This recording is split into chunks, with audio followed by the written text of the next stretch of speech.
Live অনুষ্ঠান চলছে, guitar হাতে নিয়ে গেয়ে চলেছেন অরিজিৎ সিং। আচমকা মঞ্চে উঠে এলেন বাদশা। মাইক হাতে নিয়ে কথা বলতে বলতেই ঝুঁকে পড়লেন। হাজার হাজার দর্শকের সামনে অরিজিতের পা ছুঁয়ে প্রণাম করলেন এই জনপ্রিয় র্যাপার। সোশ্যাল মিডিয়ায় তার রীতিমতো ভাইরাল। নিজের স্বার্থে বাঁচেন অরিজিৎ সিং। গ্ল্যামার অহংকার ছেড়ে জিয়াগঞ্জের ছেলে হয়েই থাকতে ভালোবাসেন। তাতে তার জনপ্রিয়তায় কোনো আঁচও পড়েনি। তাই তো সলমান খান তার ক্যারিয়ার শেষ করতে চেয়েছিল বলে শোনা যায়।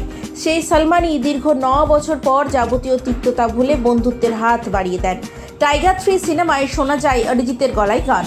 মঞ্চে অরিজিৎ মানেই সুরের মূর্ছনা। নিজের কণ্ঠের জাদুতে শ্রোতাদের মন্ত্রমুগ্ধ করে দেন জিয়াগঞ্জের এই ভূমিপুত্র। এই মুগ্ধতা বাদশারও রয়েছে।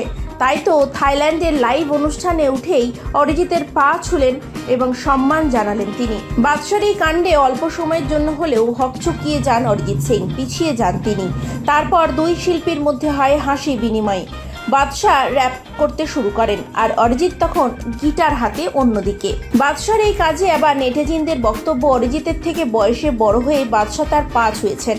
এতেই পরিষ্কার তিনি গায়কের প্রতিভাকে কতটা সম্মান করেন। বয়সের থেকেও বেশি অভিজ্ঞতা।